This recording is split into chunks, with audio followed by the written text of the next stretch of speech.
Hello friends, मैं आजाद sir आपका अपना यूट्यूब चैनल आर्ट्स बाय आजाद सर में स्वागत है। दोस्तों, आज हम बात करने जा रहे हैं क्लास 11th की पॉलिटिकल साइंस जो फर्स्ट बुक है, जिसमें चैप्टर नंबर 3 है। ये जो चैप्टर नंबर 3 है ना, बहुत ही ज़्यादा आपके लिए इम्पोर्टेंट है। देख करके आपको लग रहा होगा कि इसका नाम है चुनाव, और चुनाव में लड़ने वाले प्रतिनिधि, और उसी प्रतिनिधि से किसका निर्माण होता है?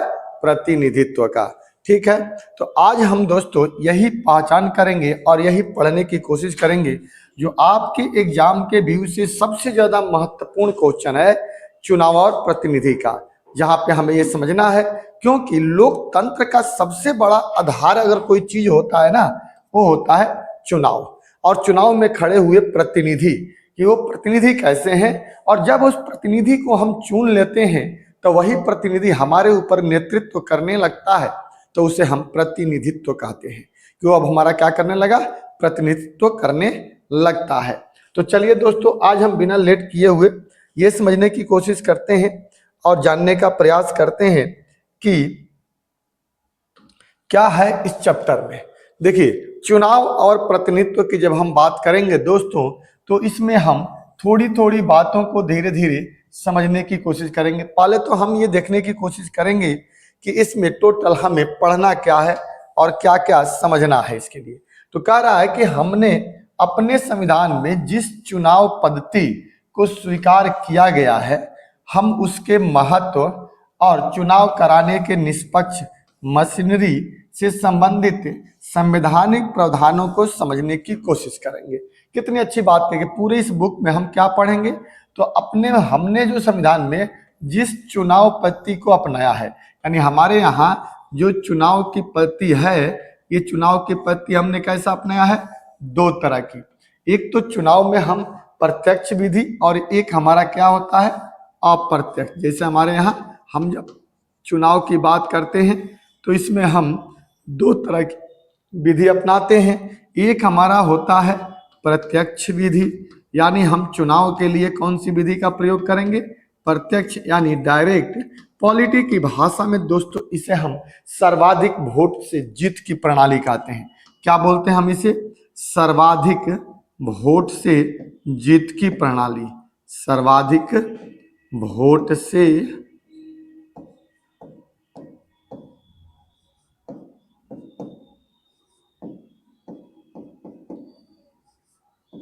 जीत की प्रणाली। और एक होता है जिसे हम अप्रत्यक्ष विधि कहते हैं। क्या बोलते हैं?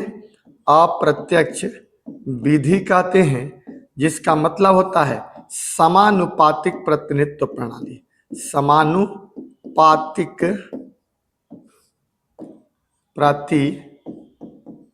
प्रतिनिधित्व प्रणाली। ये हमारे चुनाव के लिए दो तरह की विधियां होती हैं, यानी हम दो तरह की बात करते हैं। अब इसके लिए इन दोनों ही प्रकार के विधियों से चुनाव कराने के लिए हमारे ये चुनाव आयोग एक होता है। क्या करता है? एक हमारे पास आयोग होता है, जिस आयोग को हम क्या बोलते हैं? चुनाव आयोग कहते हैं। चुनाव आयोग कहते हैं। क्या कहते हैं दोस्तों? चुनाव आयोग कहता है, जिसके पीछे एक निष्पक्ष चुनाव कराने की क्या होती है? जिम्मेदारी होती है। निष्पक्ष एवं स्वतंत्र चुनाव।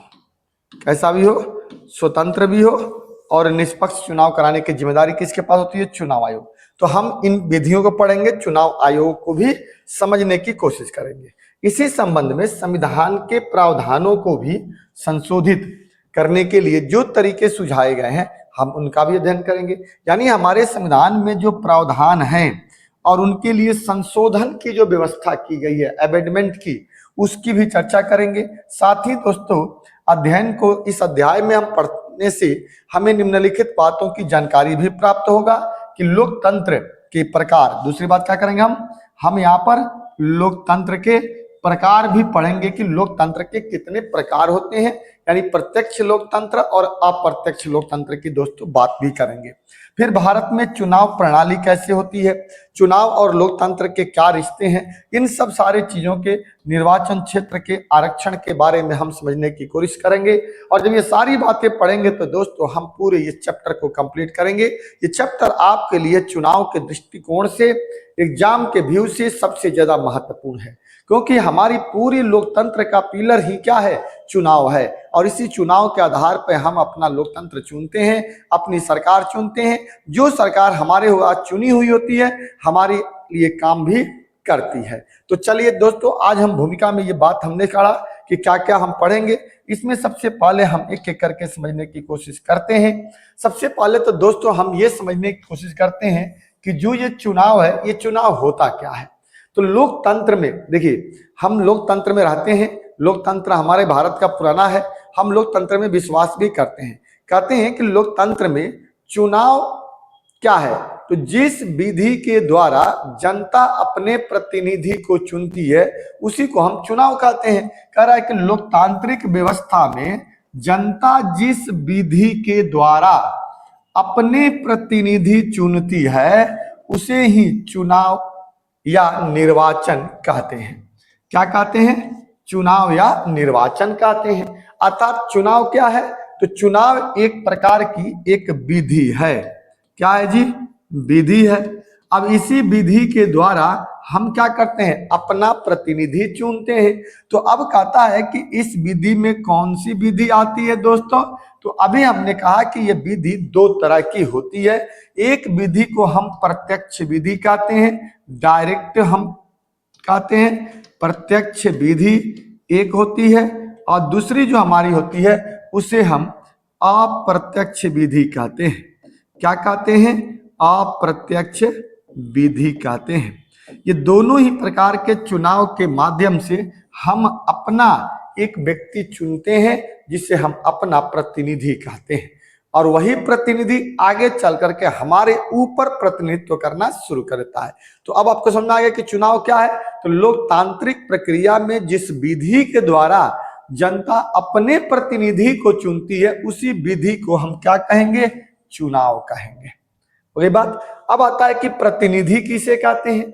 तो प्रतिनिधि मतलब अगर हम बात करें, कहीं पर आपसे कोई व्यक्ति पूछे कि प्रतिनिधि का मतलब क्या हो गया, तो प्रतिनिधि जैसे हम क्या कहते हैं, हम लोग चुनाव होता है ना, बताते हैं ना कि प्रतिनिधि मतलब एक तरह से देखा जाए तो अंग्रेजी में से हम कैंडिडेट कहते हैं, कैंडिडेट अर्थात उम्मीदवार। उम्मीदवार को हम क्या कहेंगे, प्रतिनिधि कहेंगे। यानी मान लीजिए कि ये एक एरिया है, कोई विधानसभा का एरिया है, तो इस विधानसभा के एरिया में मान लीजिए कि ये क्या है जी, विधानसभा का क्षेत्र है। तो इस विधानसभा के क्षेत्र में अगर चुनाव होता है तो इस चुनाव में जरूरी नहीं है कि कोई एक ही प्रतिनिधि खड़ा होगा। इस चुनाव में यहाँ के लिए कई तरह के प्रतिनिधि यहाँ पे खड़ा हो सकते हैं। एक प्रतिनिधि हो सकता है, एक दूसरा प्रतिनिधि भी हो सकता है, तीसरा भी प्रतिनिधि हो सकता है, चौथा भी प्रतिनिधि, पांचवा भी प्रतिनिधि, कई प्रतिनिधि यहाँ पे खड़ा हो सकते हैं। लेकिन फाइनली जब जीतेगा तो कोई एक ही प्रतिनिधि जीतेगा, और वही प्रतिनिधि इस पूरे विधानसभा का क्या करेगा, प्रतिनिधित्व करेगा। तो अभी प्रतिनिधि का मतलब क्या हो गया, उम्मीदवार। तो कह रहा है कि लोकतांत्रिक व्यवस्था में जनता जिस व्यक्ति का चुनाव करके सरकार में यानी संसद या विधानसभा में भेजती है उसी व्यक्ति को प्रतिनिधि कहते हैं। और जब वहां पहुंच करके जो अब हमारे ऊपर जब शासन करने लगता है तो उस विधि को दोस्तों हम प्रतिनिधित्व कहते हैं। पहले वो व्यक्ति हमारा प्रतिनिधि के रूप में खड़ा होता है, और जब जीत करके हमारे क्षेत्र में काम करने लगता है वो सिंगल व्यक्ति, तो उस सिंगल व्यक्ति को हम क्या नाम दे दिए, प्रतिनिधित्व कहते हैं। ठीक है, तो अब आपको समझ में आ गया होगा कि चुनाव और प्रतिनिधि में क्या अंतर है। तो यहाँ चुनाव है और यहाँ प्रतिनिधि नहीं है, प्रतिनिधित्व जो रिप्रेजेंट कर रहा है, वहां पर क्या कर रहा है, रिप्रेजेंट करता है। कैंडिडेट नहीं है, कैंडिडेट तो तब है जब वो खड़ा हुआ है और जीत गया, तो अब वो क्या करेगा, पूरे एरिया का रिप्रेजेंट करने लगेगा, यानी प्रतिनिधित्व करने लगेगा तो उसको हम प्रतिनिधित्व कहते हैं। ठीक है, निश्चित तौर पे आपको बात समझ में आ गई होगी। अब दोस्तों अगला क्या कह रहा है कि अब हमारे यहाँ, अभी हमने कहा कि लोकतंत्र हमारा देश है। अब ये लोकतंत्र कितने प्रकार के होते हैं? तो दोस्तों हमारे यहाँ लोकतंत्र जो है वो 2 प्रकार के माना जाता है। कितने प्रकार का? तो 2 तरह के हम लोकतंत्र की बात करते हैं। एक ऐसा लोकतंत्र जिसे हम प्रत्यक्ष लोकतंत्र कहते हैं। क्या बोलते हैं दोस्तों? एक प्रत्यक्ष लोकतंत्र होता है, एक लोकतंत्र कैसा होता है? प्रत्यक्ष लोकतंत्र होता है। दूसरा एक लोकतंत्र होता है दोस्तों जिसको हम लोग अप्रत्यक्ष लोकतंत्र कहते हैं। अप्रत्यक्ष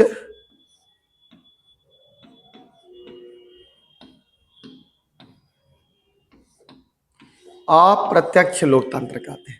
यानी एक डायरेक्ट डेमोक्रेसी और एक इनडायरेक्ट डेमोक्रेसी। यानी एक में जो जनता डायरेक्ट रूप से भाग लेती है और एक में जनता जो है डायरेक्ट भाग ना लेकर के जिस व्यक्ति को हम चुनते हैं वह व्यक्ति किसी अगले तीसरे व्यक्ति को जब चुनता है तो इसे हम अप्रत्यक्ष विधि कहते हैं। सॉरी, मतलब विधि हो गया ना, ये तो लोकतंत्र हो गया। लोकतंत्र में एक सॉरी मैंने गलत बोल दिया। प्रत्यक्ष लोकतंत्र वो है जहां पे डायरेक्ट जनता हाथ उठा करके भाग लेती है, और अप्रत्यक्ष लोकतंत्र वो है जहां पे जनता द्वारा चुनी हुई सरकार पूर्ण रूप से चलाती है, उसको अप्रत्यक्ष लोकतंत्र कहते हैं। तो अब देखिए, पहले के देश में क्या होता था दुनिया में ना, कि छोटे छोटे देश होते थे। जैसे ये प्रक्रिया जो है अप्रत्यक्ष लोकतंत्र का एग्जाम्पल हम यूनान में ले सकते हैं। कहां पर? ये अप्रत्यक्ष लोकतंत्र का एग्जाम्पल हमें सबसे पहले कहां मिलता है? यूनान में।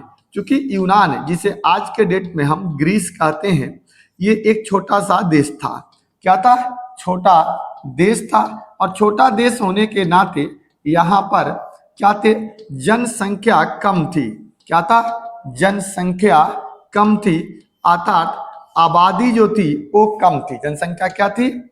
कम थी, जिसके वजह से एक प्रत्यक्ष अप्रत्यक्ष लोकतंत्र लाना संभव नहीं था। तो यहाँ पर छोटे छोटे भाग में लोग एक जगह पे इकट्ठा हो जाते थे और यहाँ पर इकट्ठा होकर के सामूहिक रूप से हाथ उठा करके और अपनी लोकतंत्र की भागीदारी में हिस्सा लेते थे। इसी प्रक्रिया को हम क्या कहते थे? प्रत्यक्ष लोकतंत्र कहते हैं। यानी रोजमर्रा की जिंदगी में हाथ उठा करके अपना समर्थन दे करके सरकार चलाने की जो प्रक्रिया होती है उसको हम प्रत्यक्ष लोकतंत्र कहते हैं। जैसे देखिए, कह रहा है कि कम जनसंख्या, प्राचीन यूनानी नगर राज्यों में कम जनसंख्या होने के कारण जनता एक स्थान पर प्रत्यक्ष रूप से एकत्रित होकर हाथ उठाकर रोजमर्रा यानी दैनिक के फैसले तथा सरकार चलाने में भाग लेते थे। इसे ही हम प्रत्यक्ष लोकतंत्र कहते हैं। यानी कम संख्या है, एक कबीला के रूप में है, वहां पर कोई निर्णय लेना है तो 50 आदमी है। अब इस निर्णय के खिलाफ कौन है और कौन समर्थन में है, 50 आदमी में से समर्थन वाले हाथ उठाएंगे और बिना समर्थन वाले भी हाथ उठाएंगे। समर्थन वाले की संख्या ज्यादा हो गई, निर्णय लागू हो जाएगा। समर्थन नहीं करने वालों की संख्या ज्यादा हो गई, निर्णय लागू नहीं होगा।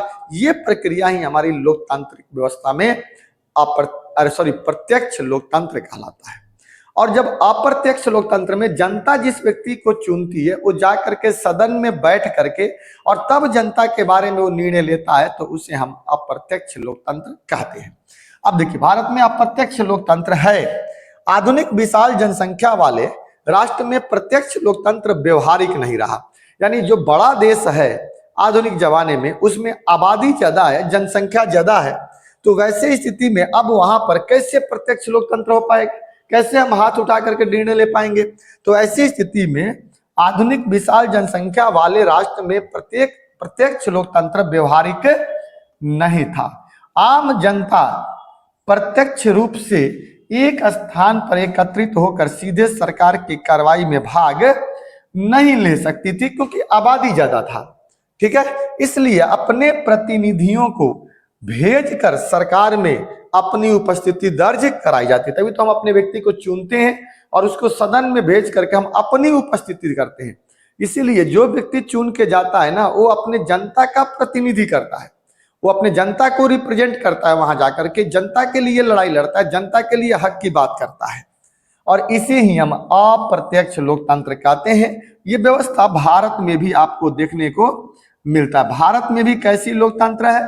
तो अप्रत्यक्ष लोकतंत्र का उदाहरण हम भारत में पेश कर सकते हैं, या भारत इसी का एक बहुत बड़ा जीता जागता एग्जाम्पल है। और प्रत्यक्ष लोकतंत्र का एग्जाम्पल हमने अभी पढ़ा कि कहाँ था? यूनान था। ठीक है, आ गई होगी समझ में कि प्रत्यक्ष और अप्रत्यक्ष। ये आपके एग्जाम हॉल में भी दोस्तों आता है, पूछता है, 4 नंबर में क्वेश्चन ये पूछ देता है। अब आता है अगला कि चुनाव है। चुनाव हमने देख लिया कि जिस विधि के द्वारा होता है उसे चुनाव कहते हैं। और लोकतंत्र हमने देख लिया जिसमें जनता अपना शासन खुद ही अपने चुनती है। अब कह रहा है कि चुनाव और लोकतंत्र क्या एक ही चीज है? क्या एक के बिना दूसरा अधूरा है, या दूसरे के बिना पहला अधूरा है? निश्चित तौर पर इन दोनों के बिना एक दूसरे का क्या है? अधूरा है। लोकतंत्र के बिना चुनाव संभव नहीं है और चुनाव के बिना लोकतंत्र संभव नहीं है। दोनों दोस्तों एक ही सिक्के के क्या हैं? 2 पहलू हैं। अब देखिए, एक विशाल लोकतंत्र में चुनाव की आवश्यकता के बारे में याद दिलाता है। कोई भी नागरिक निर्णय लेने के लिए प्रत्यक्ष रूप से भाग नहीं ले सकता, डायरेक्ट कहीं नहीं जा सकता। बड़े देशों में तो एक सदन का होना जरूरी होता है। चुनाव और लोकतंत्र एक ही सिक्के के 2 पहलू हैं, क्योंकि बिना चुनाव का लोकतंत्र संभव नहीं है। यानी चुनाव के बिना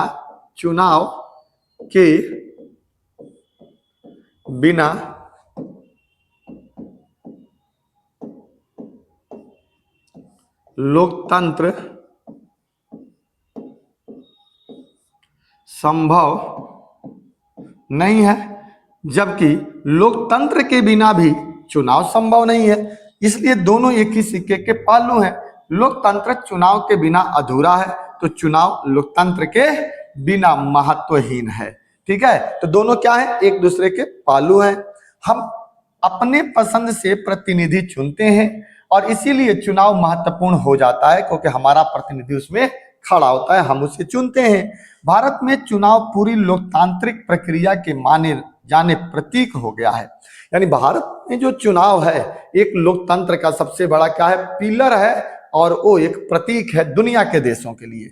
नागरिकों द्वारा अपने प्रतिनिधि को चुना जाना तथा देश के शासन और प्रशासन को चलाने के लिए सक्रिय रूप भाग लेते हैं। इसी प्रतिनिधित्व को चुनने की विधि को भी चुनाव या निर्वाचन कहा जाता है। महत्वपूर्ण निर्णय लेने तथा प्रशासन चलाने में नागरिक की भूमिका सीमित रहती है। उसमें नागरिक नहीं जाते, जिस व्यक्ति को हम चुन करके वहां भेजते हैं ना, वो व्यक्ति वहां पे क्या करता है? निर्णय लेता है प्रशासन में और प्रशासनिक तंत्र में, भूमिका में।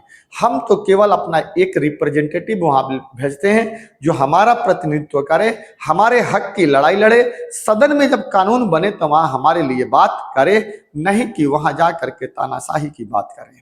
तो फिर हम अगली बार तो उसे मौका भी नहीं देंगे। लोकतंत्र की सबसे बड़ी दोस्तों खूबसूरती तो यही है कि आपको हमने चुना है और आपने अगर मेरे खिलाफ ही आवाज उठाई है, मेरे हक की लड़ाई आपने नहीं लड़ी है, तो निश्चित तौर पे अगली बार हम आपको 5 साल के बाद फिर से हटा देंगे। यही हमारे लोकतंत्र की सबसे बड़ी खूबसूरती है, या खूबसूरती का पिलर है। अब आता है दोस्तों, तो इसलिए कहा जाता है क्या कि लोकतंत्र और चुनाव एक ही सिक्के के क्या है? 2 पहलू हैं। अब कहा जा रहा है क्या कि सभी चुनाव लोकतांत्रिक नहीं होते। कई देश में गैर लोकतांत्रिक चुनाव भी होते हैं। हर लोकतांत्रिक देश में संविधान में चुनाव के लिए कुछ मूलभूत नियम भी बनाए गए हैं। निश्चित तौर पे बिना नियम का कोई चुनाव नहीं होगा। जैसे कौन सा व्यक्ति मत देने योग्य है, ठीक है, यानी कौन व्यक्ति वोट दे सकता है और कौन व्यक्ति वोट नहीं दे सकता है। तो पहली बात कि वोट देने के लिए 2 तरह की शर्तें हमारे यहाँ रखी है। बहुत सारे देशों में अलग अलग है। भारत की बात की जाए तो पहली है कि मतदाता सूची में नाम होना चाहिए। अगर व्यक्ति की मतदाता सूची जो है, वोटर आईडी है, उस मतदाता सूची में नाम होना जरूरी मानता है, नाम होना चाहिए। वही वोट दे सकता है जिस व्यक्ति की मतदाता सूची में नाम हो। पहली बात, ठीक है, मत देने के लिए। और दूसरी बात कि वह व्यक्ति 18 वर्ष की आयु प्राप्त कर चुका हो। 18 वर्ष की आयु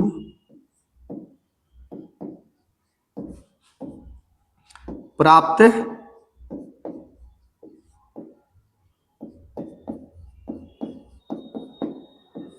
कर चुका हो। अगर वह व्यक्ति 18 वर्ष की आयु प्राप्त कर चुका है, भारत की मतदाता सूची में नाम है, तो निश्चित तौर पे वह व्यक्ति मत देने योग्य हो सकता है, वह मत दे सकता है। पहली बात हो गई। दूसरी बात क्या कह रहा है कि कौन सा व्यक्ति चुनाव लड़ने योग्य है। अब देखिए, अब इसके लिए भी एक योग्यता तय की जाती है, आगे हम लोग चर्चा करेंगे। चुनाव के लिए अलग अलग है।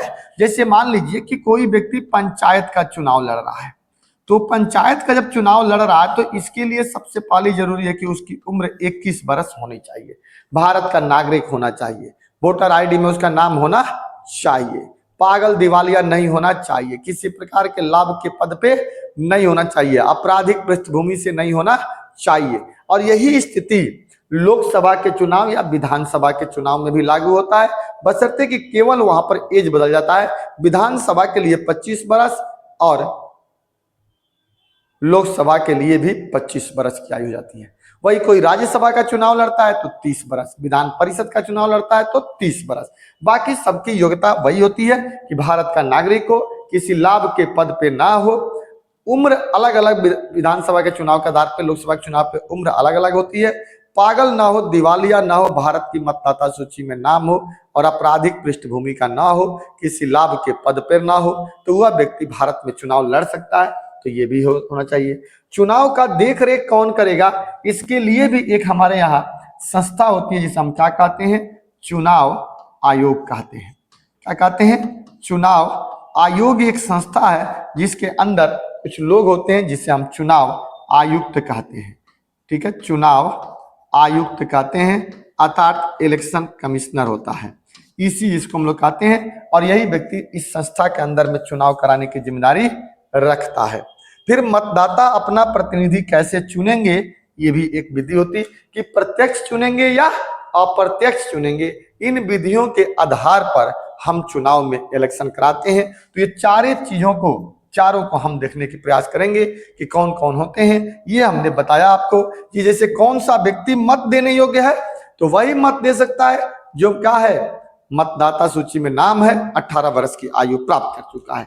कौन सा व्यक्ति चुनाव लड़ने योग्य है, आगे भी चर्चा करेंगे। यहां भी हमने बताया कि जो भारत का नागरिक हो, भारत की मतदाता सूची में नाम हो, 18 अलग अलग चुनाव के लिए अलग अलग आयु है, उसका पूरा कर चुका हो, पागल और दिवालिया ना हो, आपराधिक पृष्ठभूमि से ना हो, तो वह व्यक्ति चुनाव लड़ सकता है। इसके अलावा चुनाव की देखरेख कौन करेगा, तो चुनाव की देखरेख के लिए एक चुनाव आयोग होता है जिसमें 3 सदस्यीय एक बॉडी होती है जिसको हम लोग चुनाव आयुक्त कहते हैं। एक चुनाव आयुक्त होता है और 2 अन्य चुनाव आयुक्त भी होते हैं जो मिलकर के चुनाव कराते हैं। इसके अलावा मतदाता अपना प्रतिनिधि कैसे चुनेगा, तो चुनने के लिए भी यहाँ पर 2 तरह की विधि होती है। एक यहाँ पर प्रत्यक्ष विधि होती है और एक यहाँ पर अप्रत्यक्ष विधि होती है। इसी दोनों में से कोई किसी न किसी विधि से मतदाता अपना प्रतिनिधि चुनता है। इस प्रकार दोस्तों हमने आपको बड़ी ही सरल शब्दों में आपको ये समझाने की कोशिश किया। अगर आपको ये वीडियो अच्छा लगे तो आप इसे लाइक करिएगा, शेयर करिएगा और पहली बार चैनल पे आए हैं तो इसे सब्सक्राइब जरूर करिएगा। जय हिंद, जय भारत। जय हिंद, जय भारत।